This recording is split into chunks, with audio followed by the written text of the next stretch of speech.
أعوذ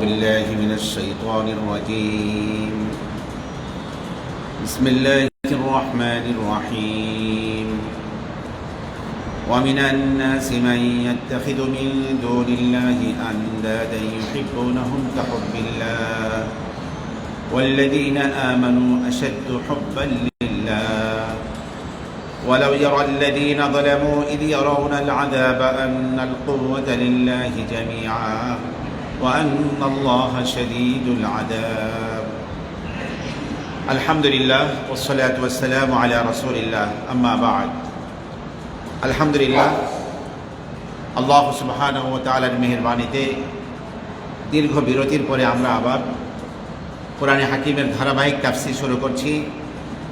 ইতিপূর্বে আমাদের এই মজলিসে যারা বসতেন বিগত এক খতম কোরআনের তাফসীর অনেকে শুনেছেন, তাদের মধ্যে অনেকে দুনিয়া থেকে চলে গিয়েছে।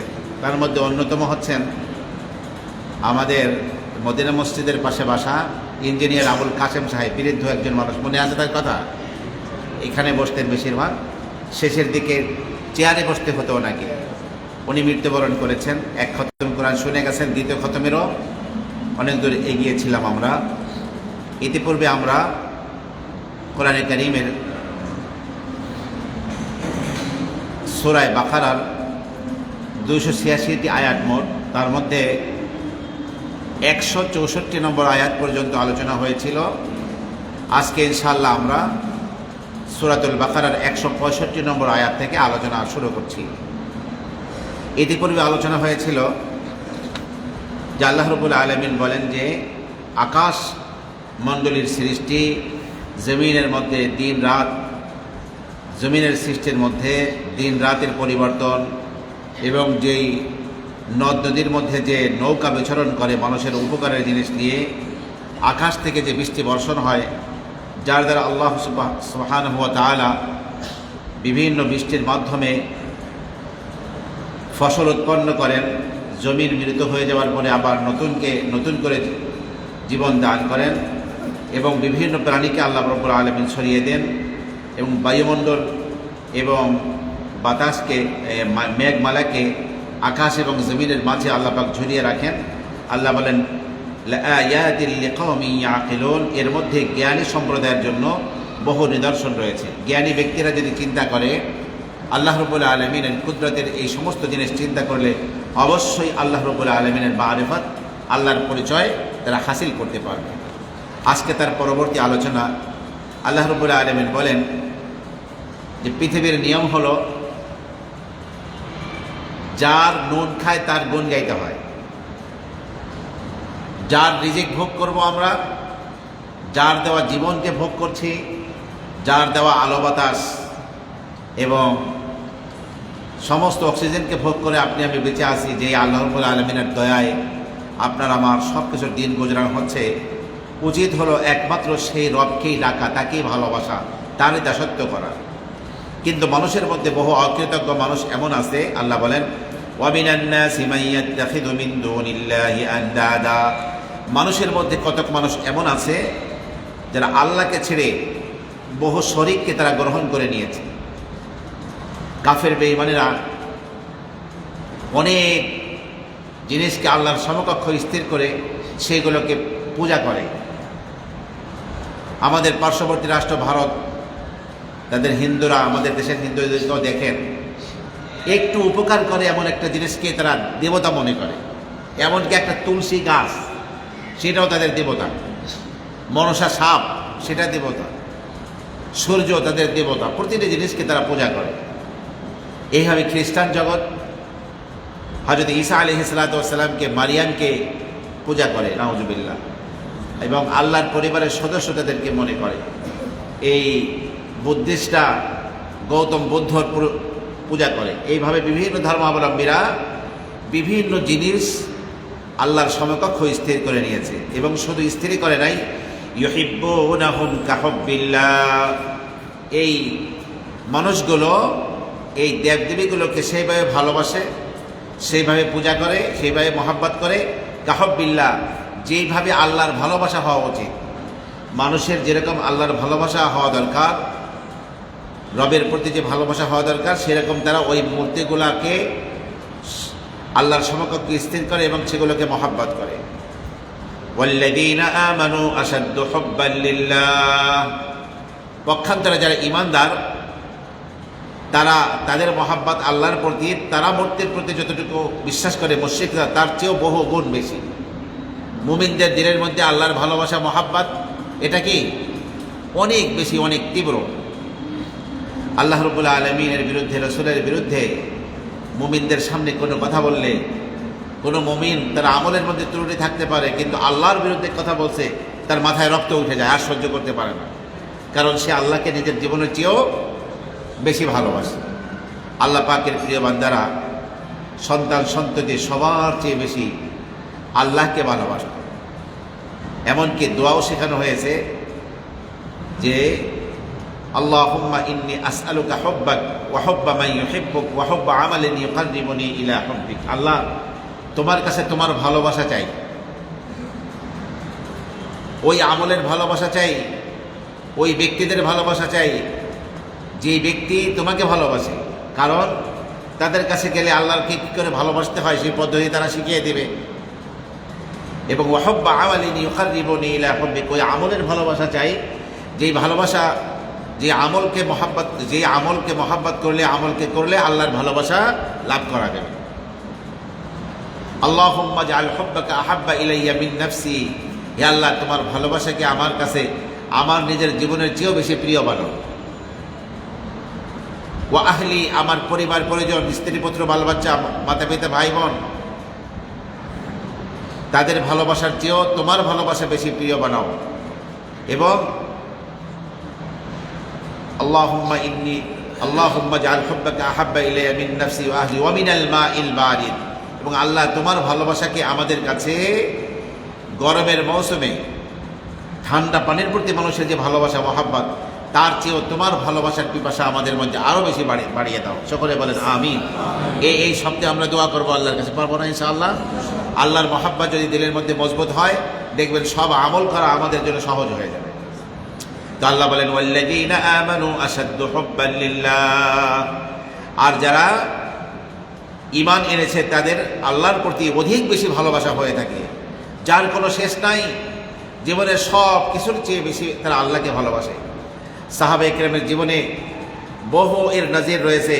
আবু বকর সিদ্দিক, ওমর ইবনে খাত্তাব সহ সবার জীবনের মধ্যে এরকম আমরা নমুনা পাই। একটা নমুনা আলোচনা করি, আমি সামনে যাচ্ছি। হযরতে আবু হুযাফাতুস সাহমী, তিনি রোমানদের বিরুদ্ধে এক লড়াইয়ে হযরতে ওমর ইবনুল খাত্তাবের যুগে তিনি ধরা পড়েছিলেন রোমান সাম্রাজ্যের হাতে। অত্যন্ত সুন্দর সুপুরুষ ছিলেন তিনি। তারা কয়েকজন ধরা পড়লেন। ধরা পড়ার পরে সম্রাট নিজেই তাকে বলল, দেখো, তুমি মুহাম্মদ সাল্লাল্লাহু আলাইহি ওয়াসাল্লামের ধর্ম ছেড়ে দাও, আল্লাহর প্রতি ঈমান এনেছো সেটাকে ছেড়ে দাও, তাহলে অর্ধেক সাম্রাজ্য তোমাকে দিব এবং আমার একমাত্র মেয়েকে তোমার সাথে বিয়ে দিব। পৃথিবীর মানুষের দৃষ্টিতে তদানীন্তন পরাশক্তির হিরাক্লিয়াস বাদশার মেয়েকে বিয়ে করা এবং তার অর্ধেক সাম্রাজ্য শাসন করার শক্তি পাওয়া, এর চেয়ে লোভনীয় প্রস্তাব আর কি হতে পারে? কিন্তু হযরতে আবু হুযাফা তিনি কি বলেন? ইয়া কালবার রোম, হে রোমের কুকুর, তুই কি আমাকে দুনিয়ার তুচ্ছ জিনিস দিয়ে আমার রবের মহব্বত থেকে, আল্লাহ থেকে আমাকে দূরে সরাতে চাস? তাহলে কি বলছে? রোমের কুকুর বলছে। চিন্তা করুন কতটা আল্লাহ পাকের প্রতি মহব্বত। এভাবে করতে করতে অবস্থা এমন হলো, হযরতে আবু হুযাফাকে খাবারের পরিবর্তে শুকরের গোশত এনে দিল। কয়েকদিন না খেয়ে থাকলে যখন আর খাওয়ার কিছুই থাকে না, তখন শুকরের গোশত যতটুকু না খাইলে প্রাণ বাঁচে না, অতটুকু খাওয়া যায় আছে, যদি আর কোনো কিছু দুনিয়ায় না থাকে। পানির পরিবর্তে মদ দেওয়া হলো। যখন মানুষের ছাতি ফেটে যাওয়ার উপক্রম হয়, যদি একটু পানিও না খায়, গলা ভিজবে না, দম বন্ধ হয়ে মারা যাবে, তখন অতটুকু পান করা যায় যার দ্বারা জীবনটা বাঁচবে। কিন্তু যদি কেউ আল্লাহর উপরে অবিচল ঈমান রেখে ওই অবস্থায় মারা যায়, সে কিন্তু আল্লাহ পাকের কাছে পুরস্কার পাবে, এটা না অসুবিধা হবে না। হযরতে আবু হুযায়ফাকে কয়েকদিন ক্ষুধার্ত রাখা হলো, শুকরের গোশত দেওয়া হলো, যেটা কোরআনে কারিমে সরাসরি হারাম। মদ সরাসরি কোরআনে কারিমে হারাম করা হয়েছে। সেগুলোকে সম্পূর্ণভাবে তিনি পরিত্যাগ করে একেবারে জীবন উষ্ঠাগত হয়ে গেছে, তারপরেও তিনি এগুলো খান না। তখন তাকে নর্মাল খাবার দেওয়া হয়েছে। শেষমেশ এইবার হিরাক্লিয়াস বাদশাহ বলল যে আমার কথায় তুমি ফিরে আসবে না, এখন তোমাকে কঠিন শাস্তি দিব। তখন নর্মাল তলোয়ার দিয়ে কল্লাটা কেটে ফেললে তো জীবন শেষ, কিন্তু কঠিন মৃত্যুর হুমকি দিল কি, ড্যাগের মধ্যে তেল গরম করলো এবং নিচে লাকড়ি জ্বলতেছে, তেলগুলো টকবক করে ফুটতেছে। সেই তেলের মধ্যে জীবন্ত একটা মানুষকে ছিঁড়ে দিলে তার অবস্থা কি হয়, তার মৃত্যুটা কত কঠিন হবে। এরকম কিছু বন্দীকে, যারা অনেক বড় বড় দাগি আসামি ছিল, কয়েকজনকে ছেড়ে দেওয়া হলো। শুধু একটা চিৎকারের আওয়াজ টের পাওয়া গেল, এর মধ্যেই শেষ জীবন। এবার হযরতে আবু হুযায়ফাকে হাত পায়ে রশি বেঁধে জল্লাদরা নিয়ে যাচ্ছে, হিরাক্লিয়াস বাদশা সেখানে উপস্থিত। তখন হযরতে আবু হুযায়ফাকে লক্ষ্য করে হিরাক্লিয়াস বাদশা বলছে, দেখো আমি এত বড় রাষ্ট্রের সম্রাট, তোমার মতো হাজারো ব্যক্তিকে মৃত্যুদণ্ড দিলে কেউ আমাকে কিছু করতে পারবে না, আর তোমাকেও কেউ বাঁচাতে আসতে পারবে না। তোমার খলিফা মদিনায় আছে, সে আমার কিছুই করতে পারবে না। তুমি যদি এখনো ধর্ম থেকে ফিরে আসো, আল্লাহ থেকে ফিরে আসো, তোমার জীবনটা ভিক্ষা দিতে পারে। হযরতে আবু হুযায়ফা কিছুই বলছেন না, তিনি শুধু কাঁদতেছেন, চোখ থেকে পানি বের হচ্ছে। তখন হিরাক্লিয়াস বাদশা বলছে, কে জীবনের প্রতি মায়া হয়েছে, ধর্ম থেকে ফিরে আসবা? বলছে, আমার চোখের পানি দেখে তুমি মনে করছো আমি বুঝি আমার জীবনের মায়ায় কাঁদতেছি? না, আমি তো কাঁদতেছি এই জন্য যে আমি আমার রবের জন্য আমাকে একটা জান দিয়েছেন, একটা জান আমি কোরবান করতে যাচ্ছি। কাঁদতেছি এই জন্য আমার শরীরে যতগুলো লোমকূপ আছে, আল্লাহ পাক এতগুলো জীবন আমাকে কেন দিলেন না? আল্লাহ তাআলা যদি এতগুলো জীবন আমাকে দিতেন, এতগুলো জীবন আমার রবের সন্তুষ্টির জন্য আমি কোরবান করে দিতাম। তখন হিরাক্লিয়াস বাদশা দেখল, ঈমানের প্রতি যাদের এত অবিচল বিশ্বাস, এদেরকে যদি আমি মেরে ফেলি তা আমার জন্য কল্যাণ হবে না। তখন বলছে, তুমি যদি আমার কপালে একটা চুমা খাইতে পারো, তাহলে তোমাকে মুক্ত করে দেব, ছেড়ে দেব। হযরতে হুযায়ফা চিন্তা করলেন, এটা আল্লাহর পক্ষ থেকে একটা সাহায্য। ঠিক আছে, কাফেরের কপালে চুমো খাইলে আর অসুবিধা কি আছে? তো তিনি তারপরেও সরাসরি নিজের ঠোঁট হিরাক্লিয়াস বাদশার কপালে না লাগাইয়া মাঝখানে জামা লম্বা, জামার আস্তিনে চুমা খাইছেন।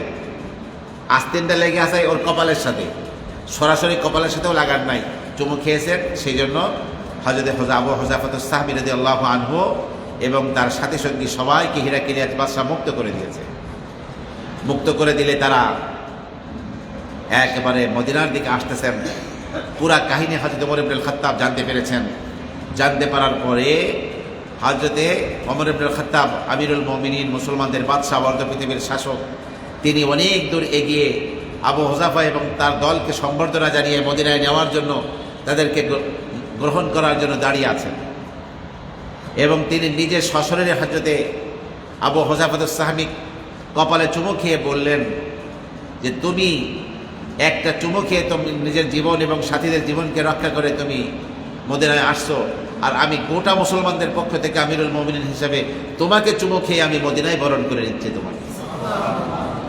তাহলে আল্লাহ পাকের প্রিয় বান্দারা আল্লাহ পাককে সব কিছুর চেয়ে বেশি ভালোবাসে। যদি সত্যিকার আল্লাহ পাকের সেই ভালোবাসা আপনি লাভ করতে পারি, এর চেয়ে শ্রেষ্ঠ কোনো নিয়ামত দুনিয়া আখিরাতে কিছুই হতে পারে না। এই জন্যই জান্নাতের সমস্ত নাজ ও নিয়ামত পাওয়ার পরে, বেহেশতে যাওয়ার পরে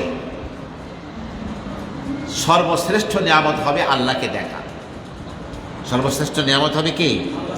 আল্লাহকে দেখা, আল্লাহর দিদার। তো আপনি আমি প্রতিদিন 5 বার সেজদা করছি আল্লাহ পাকের কুদরতি পায়ের কাছে, কিন্তু এই দুনিয়ার চোখ দিয়ে আল্লাহকে দেখতে পাচ্ছি আমরা? আল্লাহ পাকের দর্শন লাভ করা, দিদার লাভ করা কি সম্ভব? কারণ এই ছোট্ট চোখে ওই শক্তি নাই যে আল্লাহ পাকের সে নূরের ঝলক দেখতে পারবে, এই শক্তি চোখের নাই। কিন্তু বেহেশতে যাওয়ার পরে এই চোখের শক্তি আল্লাহ পাক এত বাড়িয়ে দিবেন যে এই সশরীরে আমরা এই চোখ দিয়ে আল্লাহ পাককে দেখতে পাবো। রাসূলুল্লাহ সাল্লাল্লাহু আলাইহি ওয়াসাল্লাম বলেন, সাতারাউনা রাব্বাকুম কামা তারাউনা হাযাল কামার, তোমরা আকাশের এই পূর্ণিমার চাঁদকে যেভাবে স্পষ্ট দেখতে পাও, বেহেশতে যাওয়ার পরে সশরীরে এই চোখে তোমরা তোমাদের রবকে, তোমাদের আল্লাহকে তোমরা দেখতে পাবে। আল্লাহ সুবহানাহু ওয়া তাআলাকে দেখার পরে কোন কোন বর্ণনা আছে জান্নাতি ব্যক্তিরা এত বিশাল সময়ে আনন্দের আতিশয্যে বেহুশ হয়ে থাকবে, 8 কোটি বছর বেহুশ হয়ে থাকবে। হুশ আসার পরে তাদের উপলব্ধি হবে এই হরগেল মা জিতনি নিয়ামত হায় তো, হরগেল মা জিতনি নিয়ামত হায় তো সবসে বড়কর নিয়ামতে দিদারে তো। আল্লাহ জান্নাতের মধ্যে হোর পরি গিলমান যত নাজ নিয়ামত তুমি সাজিয়ে রেখেছো আমাদের জন্য, আয় আল্লাহ সব নিয়ামতের চেয়ে সর্বশ্রেষ্ঠ নিয়ামত হলো তোমার দিদার, তোমাকে দেখা। আল্লাহ পাকের এই নিয়ামত আমরা সবাই চাই। তাহলে এই চোখকে কিন্তু হেফাজত করতে হবে, অপাত্রে দৃষ্টিপাত করা যাবে না। যারা নিজের চোখকে অপাত্রে দৃষ্টিপাত করা থেকে বাঁচাতে পারবে তারা তত বেশি আনন্দিত হবে আল্লাহ রাব্বুল আলামিনকে দেখে জান্নাতের মধ্যে। আল্লাহ তুমি এই মহান নিয়ামত আমাদেরকে নসিব করো এবং আমাদের চোখকে গুনাহ থেকে হেফাজত করার তৌফিক দান করো। সবাই বলেন আমিন।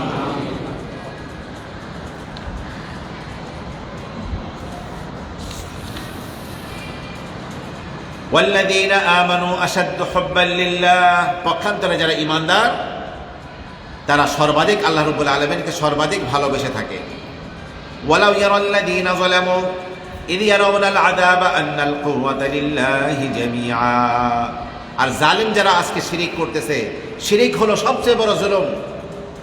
বান্দা নিয়ামত ভোগ করবে আল্লাহর, খাবে আল্লাহর, পড়বে আল্লাহর, জীবন দিয়েছেন আল্লাহ, আর সে মূর্তির সামনে মাথা নত করবে, গাছ আর কবরের কাছে মাথা নত করবে। এটা হলো শিরক, আর এটা হলো সবচেয়ে বড় জুলুম। সব গুনাহ ক্ষমা করলেও আল্লাহ এটা ক্ষমা করবেন না। এই জন্য আল্লাহ বলেন, ওয়ালাউ ইয়ারাল্লাযীনা যালামু, জালেমরা যদি দেখতো, ইয ইয়ারাউনাল আযাবা, যখন তারা শাস্তি দেখবে, তখন যদি তারা দেখতো যে আন্নাল কুওয়াতা লিল্লাহি জামিআ, সমস্ত শক্তি হলো আল্লাহ, সমস্ত শক্তির মালিক কে? আল্লাহ। এই পৃথিবীতে আল্লাহ পাকের দেওয়া অল্প একটু শক্তি মানুষ ব্যবহার করে, আসলে মূলত সমস্ত শক্তির মালিক কে? আল্লাহ। দিলের মধ্যে একথা রেখে বসাতে হবে, সমস্ত শক্তির মালিক কে? আল্লাহ। কাফেররা যখন দেখবে, আজকে দুনিয়ায় যদি দেখতো, তাহলে কখনোই তারা মূর্তির সামনে মাথা নত করতো না, পূজা করতো না। আল্লাহ রাব্বুল আলামিন বলেন, এই জুলুম যারা দুনিয়ায় করে আসবে, ওয়া আন্নাল্লাহা শাদীদুল আযাব, তখন তারা ভালো করে বুঝতে পারবে যে নিশ্চয়ই আল্লাহ তাআলা হচ্ছেন শাস্তি দানে অত্যন্ত কঠোর। আল্লাহ পাকের শাস্তি অত্যন্ত ভয়াবহ। এই শাস্তি সহ্য করার শক্তি কারো নাই। এই পৃথিবীর সবচেয়ে বড় পর্বত, সবচেয়ে বড় পাহাড়, আমরা পৃথিবীতে সবচেয়ে শক্ত জিনিস, মজবুত জিনিস, মোটা জিনিস মনে করি পাহাড়কে। সে পাহাড় যদি আবার পাথরের হয়, আরও বেশি শক্তি। তো পৃথিবীর সবচেয়ে বড় হিমালয় পাহাড়কে যদি সেকেন্ডকাল, মুহূর্তকালের জন্য জাহান্নামের আগুনে ছেড়ে দেওয়া হয়, সেই 1 সেকেন্ডের মধ্যে জাহান্নামের আগুন পুরা পাহাড়কে পুড়িয়ে ভস্ম করে ফেলবে। সেই আগুন দুনিয়ার আগুনের চেয়ে 70 গুণ বেশি তাপ বেশি জাহান্নামের আগুন। সেই আগুনের মধ্যে শুধু পোড়ানোর শাস্তি না, সেখানে সাপ বিচ্ছু থাকবে, সেখানে এইভাবে ফেরেশতারা থাকবে যারা বড় বড় হাতুড়ি নিয়ে, গুর্জ নিয়ে বসে আছে। একদিকে পোড়ানো হবে, আর দিকে সাপে দংশন করবে, আর একদিকে গুর্জ দিয়ে আঘাত করা হবে। যার যেই ধরনের অপরাধ সেই ধরনের শাস্তি হতে থাকবে। তখন বুঝতে পারবে যে আল্লাহর শাস্তি কত বড় কঠোর, কত ভয়াবহ। পৃথিবীতে মানুষ ভয় পায়, নিজে সাধারণ মানুষ, এলাকার চেয়ারম্যানরা একটু ভয় পায়, কারণ সরকারের সাথে তার সখ্যতা আছে, সে এলাকার জনপ্রতিনিধি। এই জন্য চেয়ারম্যানের সামনে একটু কথা বললে একটু চিন্তা ভাবনা করে বলে। চেয়ারম্যানের চেয়ে এমপিকে আরেকটু বেশি ভয় পায়, মন্ত্রীকে আরও একটু বেশি ভয় পায়, প্রধানমন্ত্রীকে ভয় কি আরও বেশি পায়। কারণ সমস্ত পুলিশ বাহিনী, সেনাবাহিনী, সমস্ত বাহিনীগুলো তার হাতে। যদি তিনি আমাকে শাস্তি দিতে ইচ্ছা করেন তাহলে যে কোনো বাহিনীকে লেলিয়ে দিয়ে ঘর থেকে ধরে এনে একেবারে চরম শাস্তি দিয়ে মেরে ফেলতে পারে, এই জন্য ভয় পায়। সেই হিসাবে বলেন আল্লাহ পাকের ক্ষমতা কি? আল্লাহ পাক কি এই প্রধানমন্ত্রীর চেয়ে শক্তি কম আল্লাহ পাকের? কে মনে হয়? আল্লাহ পাকের একজন ফেরেশতা তৈরি করে রাখছেন, পৃথিবীর সমস্ত সাগরের পানি মাথায় ঢাললে এক ফোঁটা পানি নিচে পড়বে না। এমন ফেরেশতা আল্লাহ তৈরি করে রাখছেন, সাতবক আসমান জমিন তার কাছে। আপনার আমার সামনে খাবার প্লেটের মধ্যে খাবারগুলো যেমন কয়েক লোকমা খাবার, তার সামনে গোটা সৃষ্টি কায়নাত হলো এক লোকমা খাবারের মতো। আর আল্লাহ পাকের সেনাবাহিনীর সংখ্যা কত? ওয়ামা ইয়ালামু জুনুদা রাব্বিকা ইল্লা হু। আপনার রবের সেনাবাহিনীর সংখ্যা একমাত্র তিনিই ভালো জানেন। এখন বলবেন তাহলে গাজা উপত্যকায় মুসলমানরা মাইর খায় কেন? আল্লাহ পাক নেতানিয়াহুকে, ট্রাম্পকে একটু ফেরেশতা দিয়ে শাস্তি দিতে পারেন না? এটা আল্লাহ পাকের নিয়ম এটা না? তাহলে তো পৃথিবীতে ভর্তা খাইতেও একজন কাফের পাওয়া যেত না। আল্লাহ পাক তো মুসলমানদেরকে দিয়ে ওদেরকে শাস্তি দিবেন। যাদেরকে দিয়ে শাস্তি দেবেন তারা কেউ কেউ শহীদ হয়ে যাবে, তাকে শাহাদাতের বিনিময়ে জান্নাতের মাকাম দান করবেন। যারা যোদ্ধা হবে তারা সেখানে অনেক নাজ ও নিয়ামত আল্লাহ পাকের কাছে গনিমতের মাল হাসিল করবে। আল্লাহ পাক তো ফেরেশতা দিয়ে যদি সব কিছু পরিচালনা করতে হয় তাহলে মানুষের কি দরকার? পরীক্ষা, দুনিয়া যে পরীক্ষার ঘর, পরীক্ষাগার, সেটা পরীক্ষার হল, এটা তো আর বোঝা যেত না। এই জন্য আল্লাহর নবী বদর প্রান্তরে, মদিনা থেকে 120 কিলো দূর, আমি নিজে বদর প্রান্তরে গিয়েছি, মদিনা থেকে দূরে। সেই বদর প্রান্তরে গিয়ে কোরআন কারীমের সাথে বদরকে মিলিয়েছি। একেবারে যেভাবে কোরআন বলছে বদর প্রান্তর সেরকম। 14 জন সাহাবী শাহাদাত করেছিলেন, তাদের কবর এক জায়গা কালিমে বদর, যেখানে কাফেরদের ক্ষতবিক্ষত লাশগুলো ফেলা হয়েছে পচা কুয়ার মধ্যে, সেগুলো আছে আলাদা। এইভাবে সমস্ত নিদর্শনগুলো কোরআন বলে দিয়েছে বদর প্রান্তরের। এবং সূরা আনফালের মধ্যে পুরা বদর যুদ্ধের চিত্র সেখানে রয়েছে। আমার প্রিয় ভাইরা, তো আল্লাহ পাকের নবী ফেরেশতাদেরকে দিয়ে যদি আল্লাহ পাকের কি করা লাগে, যুদ্ধ করা লাগে, তাহলে আল্লাহর নবীর মক্কা থেকে, মদিনা থেকে 120 কিলো দূরে গিয়ে 313 জন নিরস্ত্র মানুষকে নিয়ে এইভাবে সশস্ত্র 1000-এর বিরুদ্ধে লড়াই করার কোনো দরকার ছিল? ফেরেশতাদের কাছে আপনি আমি যে উকুন মানি না, উকুন, আপনার আমার অস্তিত্ব উকুনের চেয়েও দুর্বল। তো আল্লাহ পাক পরীক্ষার জায়গা বানিয়েছেন, যে যা করতেছে কিছু বলতেছেন না, কিন্তু বলার সময় যখন হবে আবার ইন্না বাতশা রাব্বিকা লাশাদীদ, আপনার রবের পাকড়াও বড় কঠিন। আর এক আয়াতে আছে ইন্না আখযাহু আলীমুন শাদীদ, আল্লাহ পাকের পাকড়াও বড় বেদনাদায়ক, বড় কঠিন। ওয়া আন্নাল্লাহা শাদীদুল আযাব, নিশ্চয়ই আল্লাহ তাআলা শাস্তি দানে অত্যন্ত কঠোর, আল্লাহর শাস্তি অত্যন্ত ভয়াবহ। إذ تبرأ الذين اتبعوا من الذين اتبعوا ورأوا العذاب। আজকে দুনিয়ায় দুই শ্রেণীর মানুষ, এক শ্রেণীর মানুষ যাদেরকে অন্যরা একেবারে দেবতা মনে করে, পূজা করে, আর এক শ্রেণীর মানুষ হলো এই দেবতারা এক ধরনের মানুষ, আর এক ধরনের হলো তাদের পূজারী অনুসারী একদল। তো কিয়ামতের দিনের চিত্র হবে এই, যারা নেতা, যারা দেবতা গোছের ছিল দুনিয়ায়, ওরা অনুসারীদের থেকে সম্পর্ক মুক্ত হয়ে যাবে, যে তোমাদেরকে চিনি না, তোমাদের সাথে কোনো সম্পর্ক নাই। অথচ সারা জীবন তাদেরকে পূজা করে আসছে, সারা জীবন তাদের সামনে মাথা নত করে আসছে। আজকে তাদের থেকে তারা দায়মুক্ত হয়ে যাবে, সম্পর্ক মুক্ত হয়ে যাবে। ওরা আউল আযাবা, আর তখন তারা শাস্তিকে প্রত্যক্ষ করতে থাকবে। এই যাদের পূজা করা হয়েছে এবং যে পূজা করছে সবাই শাস্তিকে যখন দেখবে, আল্লাহ রাব্বুল আলামিন বলেন ওয়া তাকাত্তাআত বিহিমুল আসবাব, তখন তাদের পরস্পরের মাঝের সম্পর্কগুলো বিনষ্ট হয়ে যাবে, কাটাপ হয়ে যাবে, চুকে যাবে সমস্ত সম্পর্ক। একজন একজনের সাথে আর কোনো সম্পর্ক সেদিন থাকবে না। তাহলে যাদেরকে দুনিয়ায় দেবতা মনে করে মাথা নত করছিল, ওরা আজকে তাদেরকে পরিচয় দিচ্ছে না। তখন অনুসারীরা বলবে তোমাদের কারণে, তোমাদের কথায় তোমাদের পূজা করছিলাম, আজকে তোমরা আমাদের সাথে কোনো সম্পর্ক নিচ্ছ না, কোনো আমাদের খোঁজখবর নিচ্ছ না, বরং আমাদেরকে অস্বীকার করছো। যদি একটু আমাদের দুনিয়ায় ফিরে যাওয়ার সুযোগ দেওয়া হয়, আমরা কি করব? আল্লাহ বলেন, ওয়াকাল আল্লাযীনা ইত্তাবাউ, যারা অনুসারী ছিল তারা বলবে, লাউ আন্না লানা কাররাতান ফানাতাবাররা মিনহুম কামা তাবাররাউ মিন্না, যদি আমাদের জন্য আবার দুনিয়ায় ফিরে যাওয়ার একটা সুযোগ দেওয়া হয়, ফানাতাবাররা মিনহুম, আমরা তাদের থেকে সম্পর্কমুক্ত হয়ে যাব, কামা তাবাররাউ মিন্না, যেমন তারা আমাদের থেকে সম্পর্কমুক্ত হয়ে গেছে। তো আজকে দুনিয়ায় যেমন তারা আমাদেরকে কোনো পরিচয় দেয় নাই, আমরা দুনিয়ায় ফেরত যদি আবার যাওয়ার সুযোগ পাই, ওদেরকেও আমরা কোনো পরিচয় দেব না, ওদের কাছে যাব না, একমাত্র আল্লাহকেই আমরা ইবাদত করে আসবো। আল্লাহ তাআলা বলেন যে এই বিষয়গুলো যেমন হবে, আল্লাহ তাআলা তেমনিভাবে তাদের আমলগুলো দেখিয়ে দেবেন, কাফেরদের কত নিকৃষ্ট আমল ছিল। কাযালিকা ইউরিহিমুল্লাহু আ'মালাহুম হাসারাতিন আলাইহিম, এভাবেই আল্লাহ রাব্বুল আলামিন তাদের আমলগুলো তাদেরকে দেখিয়ে দিবেন, তাদের আফসোস হওয়ার জন্য। আজকে দুনিয়ায় নেক আমলও কেউ করুক, অন্যায় কাজ করুক, আমলকে দেখা যায় না, আমলের কোনো সচিত্র রূপ নাই। আপনার আমার আমলটা, নামাজটা শুধু বাহ্যিক রুকু সিজদা করতেছে, কিন্তু আমলের মূল চেহারা আপনি আমি দেখি না। সুবহানাল্লাহ বললে কত বড় নেকি হচ্ছে, নেকিটা কেমন আপনি আমি দেখি না। আলহামদুলিল্লাহ বলার নেকি দেখি না, দান সৎকার নেকি দেখি না। তো কাফেরদের এরকম বদ আমলেরও একটা বদসুরাত আছে। এই সব কিছুকে কিয়ামতের ময়দানে আল্লাহ রাব্বুল আলামিন দেখিয়ে দেবেন। কি জন্য দেখাবেন? হাসারাতিন আলাইহিম, যাতে করে তাদের আফসোস আরো বেড়ে যায়, তাদের আফসোস আরো বেশি হয়।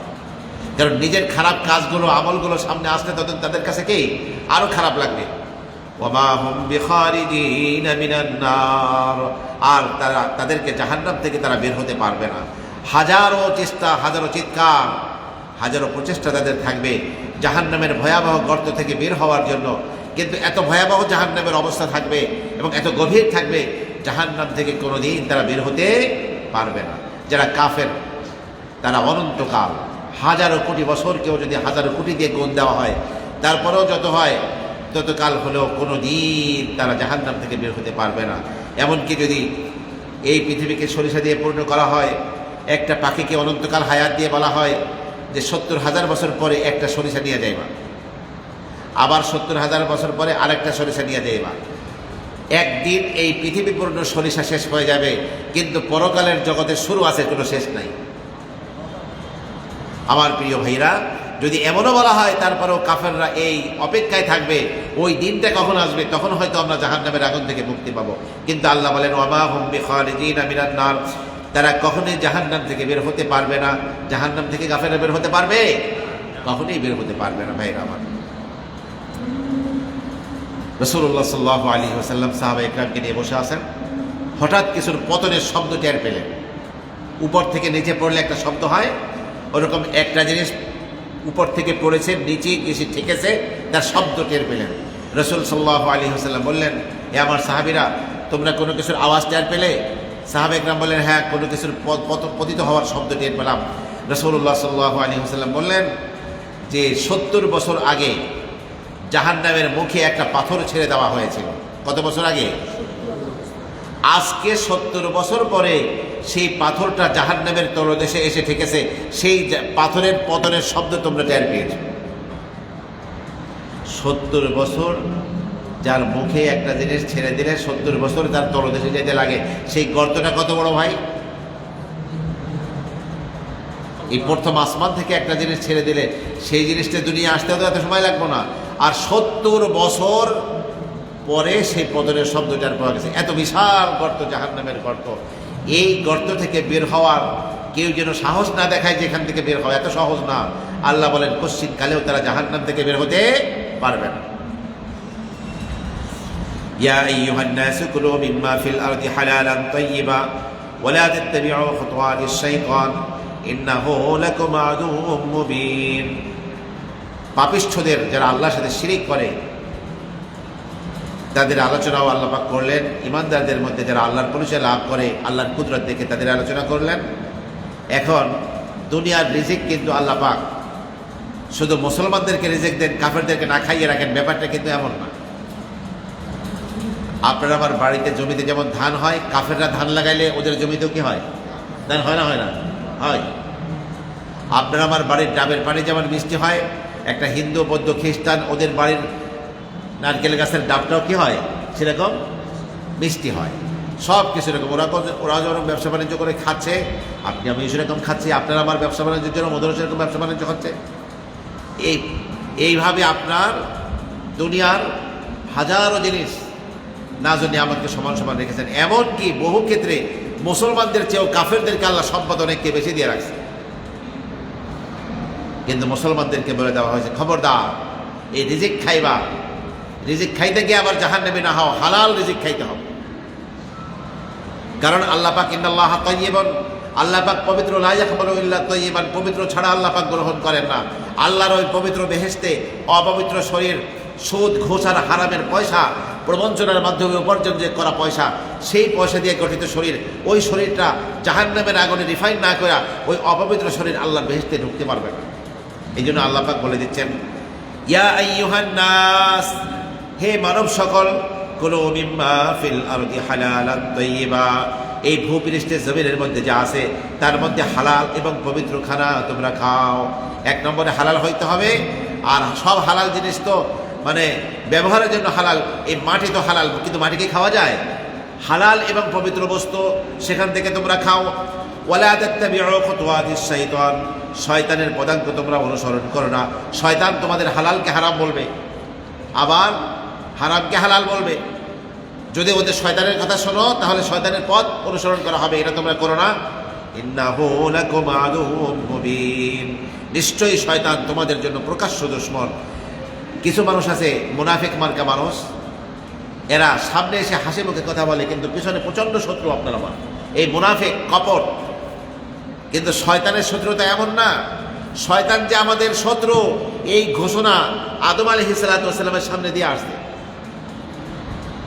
যে আদম, তোমার কারণে জান্নাত থেকে বিতাড়িত হইলাম, আল্লাহর দরবার থেকে লানাত পেয়ে আমি বিতাড়িত হইলাম, তোমাকে এবং তোমার সন্তানকে কিয়ামত পর্যন্ত আমি সঠিক পথ থেকে বিচ্যুত করব বলে আসি। এই বেহেশতে তোমার সন্তানরা আসতে না পারে সেই ব্যবস্থা আমি করবো। ডান দিক দিয়ে আসবো, সুম্মা লা ইয়াতিয়ান্নাহুম মিন বাইনি আইদিহিম, সামনে দিয়ে আসবো, ওয়া মিন খালফিহিম, পিছন দিক দিয়ে আসবো, ওয়া আন আইমানিহিম, সামনে ডান দিক দিয়ে আসবো, ওয়া আন শামাইলিহিম, বাম দিক থেকে আসবো। আল্লাহকে বলে আসছে, ওয়ালা তাজিদু আকসারাহুম শাকিরিন, আল্লাহ তোমার বান্দাদের অধিকাংশকে তুমি কৃতজ্ঞ পাবে না, তোমার ঠিকমতো ইবাদত করবে না, এরকম তুমি পাইবা। সে চ্যালেঞ্জ করে আসে আল্লাহর কাছে, কিয়ামত পর্যন্ত হায়াত চাইছে, আর কিয়ামত পর্যন্ত মানুষকে পথহারা করতে পারে সেই চেষ্টা করবে, এটা বলে আসছে। এরকম যে হুমকি দিয়ে আসছে, তার দুশ্মনীকে প্রকাশ্য না গোপন? প্রকাশ্য দুশ্মন। আল্লাহ বলেন, ইন্নাহু লাকুম আদুউম মুবিন, নিশ্চয়ই শয়তান তোমাদের জন্য প্রকাশ্য দুশ্মন। ইন্নামা ইয়া'মুরুকুম বিস-সুই ওয়াল ফাহশা, নিশ্চয়ই শয়তান তো তোমাদের হুকুম করে বিস-সুই, অন্যায় কাজ করতে, ওয়াল ফাহশা, অশ্লীল কাজ করতে। অন্যায় কাজ, ভালো কাজ না করে শয়তান শুধু পরামর্শ দেয় মানুষকে কি করতে? খারাপ কাজ করতে, মানুষকে কষ্ট দিতে, মানুষের সাথে প্রবঞ্চনা করতে, দুনিয়ায় ফিতনা ফাসাদ সৃষ্টি করতে। কোন কথা কোথায় বললে, কোন কাজ করলে কি হবে, দুনিয়ায় ফিতনা ফাসাদ তৈরি হবে, এইগুলো বলে। আল্লাহর প্রাণী কুলকে কষ্ট দেওয়ার চেষ্টা হুকুম করে। ওয়াল ফাহশা, অশ্লীল কাজ করার শয়তান হুকুম করে। খারাপ কাজ, অশ্লীল কাজ, নগ্ন কাজ, এগুলো পৃথিবীর মানুষকে করতে বলে। ওয়া আন তাকুলু আলাল্লাহি মা লা তা'লামুন, আর শয়তান তোমাদেরকে হুকুম করে যে তোমরা আল্লাহ সম্পর্কে এমন কথা বলবে, মা লা তা'লামুন, যা তোমরা জানো না। আল্লাহর জাত ও সিফাত নিয়ে বিভিন্ন রকমের কথা তোমরা উক্তি করো, শয়তান চায় সেটা তোমাদেরকে বলতে বলে। এবং আল্লাহ এটাকে হালাল করছে অথচ এটা হারাম, আল্লাহ এটাকে হারাম করছেন অথচ এটা হালাল, এরকম শয়তান একটার উল্টা যে আল্লাহ করেছেন এটা বলে আল্লাহ সম্পর্কে মিথ্যা আরোপ করার চেষ্টা করে তোমাদের সামনে। তো কাফের বেঈমানদেরকে যখন নাকি সুন্দর করে বুঝিয়ে দেওয়া হয় যে দেখো, আল্লাহ পাক যে বিধান নাজিল করেছেন কোরআনে, এবং নবীদের কাছে যে বিধানগুলো নাজিল করেছেন, তোমরা সেইগুলোকে অনুসরণ করো। ওয়াইদা কিলা লাহুম ইত্তাবিউ মা আনজালাল্লাহ, যখন কাফির বেঈমানকে বলা হয় ইত্তাবিউ মা আনজালাল্লাহ, আল্লাহ পাক যা নাজিল করেছেন তোমরা তার অনুসরণ করো। ক্বালু, তখন কাফিররা বলে, বাল নাত্তাবিউ মা আলফাইনা আলাইহি আবাআনা, বরং আমরা অনুসরণ করব আমাদের বাপ দাদাকে যার উপরে পেয়েছি তা। মানে বাপ দাদারা যা করতে দেখছে সেটা আমরা করব, নবীদের কথা, কোরআনের কথা, কিতাবের কথা আমরা শুনুক না। তাহলে আসলে বাপ দাদারা, আপনার আমার বাপ দাদাও শিক্ষা কম থাকার কারণে জীবনে অনেক ভুল করতে পারেন না। গ্রামগঞ্জে বহু মানুষ বহু রকমের উল্টাপাল্টা বিশ্বাস করে, এখন বাপ দাদারকে যা করতে দেখছে সেটাই সঠিক, না কোরআন যেটা বলতেছে সেটা সঠিক? কোনটা সঠিক? কোরআন যেটা বলছে, নবীরা যেটা বলছেন সেটাই সঠিক। আল্লাহ বলেন আওয়ালাউ কানা আবাউহুম লা ইয়াকিলুনা শাইআন ওয়া লা ইয়াহতাদুন, কি যদিও তাদের বাপ দাদারা কোনো কিছু বুঝতো না, ওয়ালা ইয়াহতাদুন সঠিক পথ প্রাপ্ত ছিল না, তারপরেও কি তারা এই কথা বলবে যে আমাদের বাপ দাদারা যা করতে দেখছি আমরা সেটাই করব, আমরা কোরআন কিতাবের কথা মানব না? তারপরেও কি এই কথা বলবে?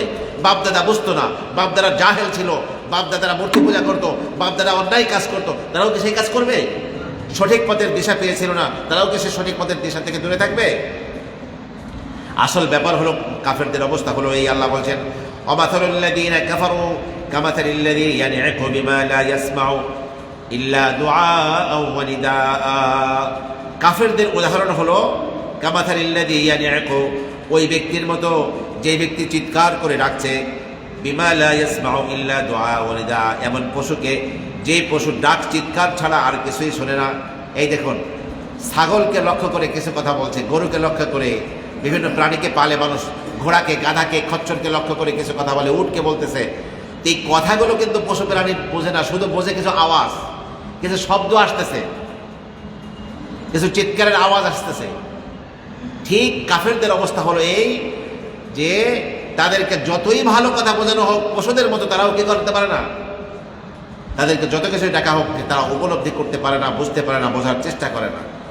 কারণ সুম্মুম বুকমুন উমিয়ুন ফাহুম লা ইয়াকিলুন, তারা বধির। বধির কাকে বলে? কানে শোনে না, কালা, হ্যাঁ, যাদের কানে শোনে না। বুকমুন, মুখ তারা, বোবা, মুখ থেকে কথা বলতে পারে না। উমিয়ুন, অন্ধ। ফাহুম লা ইয়াকিলুন, ফলে তারা কোনো জ্ঞান ও বুদ্ধি রাখে না, তাদের কোনো বুঝ নাই। আচ্ছা দেখবেন যারা কথা বলতে পারে না তারা কিন্তু কানেও শোনে না, তারা বোবা। যারা বোবা থাকে তাদের কানের মধ্যেও আল্লাহ পাক এমন কিছু অবস্থা দিয়ে রাখেন যে তারা কথা বোঝে না, ইশারাই বোঝে তারা। কিন্তু সেই লোকটা তো কমাস কম চোখ আছে, চোখ দিয়ে দেখে বুঝতে পারে। কিন্তু যার চোখও অন্ধ, কানেও শোনে না, আর মুখেও কথা বলতে পারে না, এই লোকটা যদি পথ হারায় যায়, সঠিক পথে আর ফিরতে পারবে? কেউ বলবে এদিকে যাও, সে তো কানে শোনে না, বুঝবে কেমনি? চোখ নাই যে দেখাইতেছে ওই দিক যাও। সেই ব্যক্তি যেমন সঠিক পথে আসতে পারে না, সেই ব্যক্তি যেমন কোনো কিছু বুঝে আসে না, বুঝে না, ঠিক তেমনি ভাবে কাফেরদের অবস্থা হলো এই, তারা অন্ধ, তারা বধির, তারা বোবা। ফাহুম লা ইয়াকিলুন, ফলে তারা কোনো কিছুই বুঝতে পারে না। ইয়া আইয়ুহাল্লাযীনা আমানু কুলু মিন তাইয়্যিবাতি মা রাযাকনাকুম, হে ঈমানদারগণ, তোমাদেরকে যে পবিত্র জিনিসকে রিজিক হিসেবে তোমাদেরকে দান করেছি তার থেকে খাও। ওয়াশকুরু লিল্লাহি ইন কুনতুম ইয়্যাহু তা'বুদুন, আর যদি আল্লাহর ইবাদত করে থাকো তাহলে আল্লাহর শুকরিয়া আদায় করো। এই রিজিকগুলো, পবিত্র রিজিক আপনাকে আমাকে কে খাওয়াচ্ছেন? এক প্লেট খাবার সামনে আনার পরে চিন্তা করি কোন জায়গার কোন জমিনের ধানের চাল, কোন নদীর মাছ, কোন নদীর হলুদ, কোন জায়গার জমিনের হলুদ এবং কোন জমিনের মরিচ, হ্যাঁ, কত দিকের কত কিছু একত্র করার পরে আপনার আমার সামনে এক প্লেট খাবার এসেছে। এই উত্তম রিজিক আপনাকে আমাকে কে খাওয়াচ্ছেন? আল্লাহ। শুকরিয়া আদায় করতে হবে কার? সে আল্লাহ সুবহানাহু ওয়া তাআলা, শুকরিয়া আদায় করতে হবে। তো আপনার আমার জন্য আল্লাহ পাক এই কুদরতি দস্তরখানে পরীক্ষার জন্য বাস্তবে অনেক প্রাণী সৃষ্টি করেছেন, অনেক কিছু খাওয়া আল্লাহ পাক নিষেধ করেছেন। আল্লাহ বলেন ইন্নামা হাররামা আলাইকুমুল মাইতাতা, নিশ্চয়ই আল্লাহ পাক তোমাদের উপরে হারাম করেছেন আল মাইতাতা, মৃত প্রাণীকে। মৃত প্রাণী মানে নিজে নিজে মরে গেছে। যেই প্রাণী নিজে নিজে মরে যায়, নিজে নিজে মরে যাওয়ার অনেক সুরাত হয়, উপর থেকে নিচে পড়ে মরছে, অথবা গলা টিপে ধরছে মরছে, অথবা ধারালো ছাড়া, কোনো রক্ত প্রবাহিত হওয়া ছাড়া, আল্লাহর নাম নেওয়া ছাড়া তাকে জবাই করা হয়েছে। যে কোনোভাবে নিজে নিজে মরে গেছে কোনো পশু, এইরকম পশুর নাম হলো মৃত। এটা খাওয়া আমাদের জন্য কি হারাম। কোনো হোটেলে যদি মরা মুরগি বিক্রি করে তাহলে এটাকে খাওয়া যাইব? হারাম মৃতকে খাওয়া। এরপরে কি অদ্দামা, প্রবাহিত রক্ত খাওয়া হারাম। যে রক্ত আপনার আমার এই ছাগল গরুর দেখি, এই রক্তগুলো খারাপ খাওয়া কি হারাম। ওয়ালাহমাল খিনজিরি, এবং শূকরের গোশত। এই খ্রিস্টান, হিন্দু, বৌদ্ধ এরা সবাই কিন্তু শূকরের গোশত খায়। শূকরের গোশতকে আল্লাহ পাক মুসলমানদের জন্য কি করেছেন? হারাম। শূকরের যেটা খাওয়া হারাম, সেটার চর্বিও ব্যবহার করা হারাম। এই জন্য যেই যে পদার্থের মধ্যে কাফেররা চর্বি মিশিয়ে দেয় ইহুদিদের, এই পারফিউম ব্যবহার করা নিষেধ। এই যে স্প্রে আছে না, বহু স্প্রের মধ্যে কি দেয়? শূকরের অ্যালকোহল দেয়, শূকরের চর্বি দেয়, শূকরের গোশত দেয়। আপনি পাশ্চাত্য জগতে যাবেন, সেখানের হোটেলে খবরদার, গোশত খাওয়া খুবই ঝুঁকি। আপনাকে সুন্দর করে ভাজি করে রাখছে শূকরের গোশত। আপনাকে গরু খাসি করে বিক্রি করতে পারে, যে কোনো বিপদে ফেলতে পারে আপনাকে। আর কাফেরদের দোকানের গোশত খাওয়া তো ঝুঁকি, হালাল প্রাণীর গোশত খাওয়া ঝুঁকি। কারণ কাফেররা যদি জবাই করে থাকে, আল্লাহর নাম নেয় নাই, আর ওরা কাফের, ওদের জবাই করা পশু তো আমাদের জন্য হালাল না, এক কোপে কেটে ফেলছে ওরা। হিন্দুরা যদি গরুর গোশত বিক্রি করে মুসলমানদের খাওয়ায়, ওটা খাওয়া জায়েজ হবে? খাসির গোশত যদিও প্রাণী হালাল, কিন্তু ওদের জবাই করার প্রক্রিয়া হারাম হওয়ার কারণে ওইটা খাওয়া এটা যাবে না। এই জন্য আল্লাহ বলেন ওয়ামা উহিল্লা বিহি লিগাইরিল্লাহ, আর যেই পশুকে আল্লাহ ছাড়া অন্য কারো নামে বধ করা হয়েছে, জবাই করা হয়েছে, তার পশুর গোশত তোমাদের জন্য হারাম করা হয়েছে। ফামানিত্তুররা গায়রা বাগিন ওয়ালা আদিন ফালা ইসমা আলাইহি, অতএব তোমাদের মধ্যে যে বাধ্য হবে, গায়রা বাগিন ওয়ালা আদিন, হ্যাঁ, তোমাদের মধ্যে যে ব্যক্তি বাধ্য হবে পাপাচারের ইচ্ছা ছাড়া, ওয়ালা আদিন, সীমা লঙ্ঘন করা ছাড়া। তার মানে হলো জীবনে হারাম করা হয়েছে এমন জিনিস পাওয়া যাচ্ছে, কোনো হালাল কিছু নাই। ওই সময় যান বাঁচানোর জন্য কোনো রকম দিলে অপছন্দ একটু করে খাওয়া, যতটুকু না খেলে যান না বাঁচে। আবার সীমালঙ্ঘন, পেট পুরে না খাওয়া, অল্প কোনো রকম যান বাঁচে, এরকম অবস্থায় যে ব্যক্তি খাবে, ফালা ইসমা আলাইহি, তার কোনো গুনাহ নেই। ইন্নাল্লাহ গফুরুর রহিম, নিশ্চয়ই আল্লাহ তাআলা পরম ক্ষমাশীল, অতীব দয়ালু। আল্লাহ পাক বান্দা করতে পারে না, বান্দার সাধ্যে নাই এমন কোনো কাজের বোঝা বান্দার উপরে আল্লাহ পাক চাপিয়ে দেন না। এই জন্য আমরা সেই রবের প্রতি এগিয়ে আসি, সেই রবকে সবচেয়ে বেশি জীবনের ভালোবাসার চেষ্টা করি। যদি আল্লাহর মহব্বত একবার আপনি আমি পেয়ে যাই, তাহলে দেখা যাবে দুনিয়ার কোনো কিছু আর ভালো লাগবে না। একমাত্র আল্লাহর মহব্বতকে, আল্লাহর ভালোবাসাকেই, আল্লাহকেই ভালোবাসতে সবচেয়ে বেশি ভালো লাগবে। আল্লাহর ভালোবাসার নাগাল যারা পেয়েছিলেন, তাদের কাছে দুনিয়ার সমস্ত সম্পদ তুচ্ছ, কোনো দাম নাই তাদের কাছে। কারণ আমি যদি আমার রবকে পেয়ে যাই, তার মারিফাত আর তার পরিচয় আমি লাভ করি, দুনিয়া কি, দুনিয়া যতটুকু দরকার আল্লাহ পাক পায়ের সামনে আমার এনে ফেলে দিবেন। আমি দুনিয়ার পিছনে ছুটবো কেন? দুনিয়া আমার পিছনে ছুটবে। আল্লাহ পাক সত্যিকার সেই বুঝ আপনাকে আমাকে দান করুন। আল্লাহ পাকের দিকে ফিরে আসার তৌফিক এবং যোগ্যতা দান করুন। আমরা ইনশাআল্লাহ প্রতি জুমার দিনে আসরের নামাজের পরে ইনশাআল্লাহ ধারাবাহিক কোরআন কারীমের তাফসিরে আমরা বসার চেষ্টা করব। আমাদের সন্তান, আমাদের ভাই বেরাদের আপনজন, তাদেরকে এই মজলিসে বসাবার চেষ্টা করব। তারাও যদি আল্লাহ পাকের কোরআন শুনে হেদায়েত পেয়ে যায়, আপনার একটু মেহনতের দ্বারা আরেকটা ভাই কোরআন শিখে কোরআনের পথে আসলো, এর সব ইনশাআল্লাহ আপনি আমি লাভ করব। সদকা জারিয়া হিসেবে গোটা জীবন সে আল্লাহর পথে এসে যত নেক আমল করবে, সেই নেক আমলের সব আপনারা আমার আমল নামে আল্লাহ পাকে লিখে দেবেন। এই জন্য আমরা সকলেই আগামী শুক্রবার সবাইকে পাবো, একজন একজন করে নিয়ে আসবো। কারা কারা একজন করে নিয়ে আসবেন? হাত জাগান,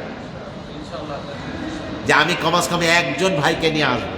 হতে পারে আমার সন্তান, হতে পারে আমার ভাই, হতে পারে আমার বন্ধু, হতে পারে আমার দোকানের কর্মচারী, আমি যে কোনো একজন আনার চেষ্টা করবো। আল্লাহ পাক আমাদেরকে তৌফিক দান করুন। দরুদ শরীফ পাঠ করেন। আল্লাহুম্মা সাল্লি আলা সাইয়্যিদিনা মাওলানা মুহাম্মাদিন ওয়া আলা আলিহি ওয়া আসহাবিহি ওয়া বারিক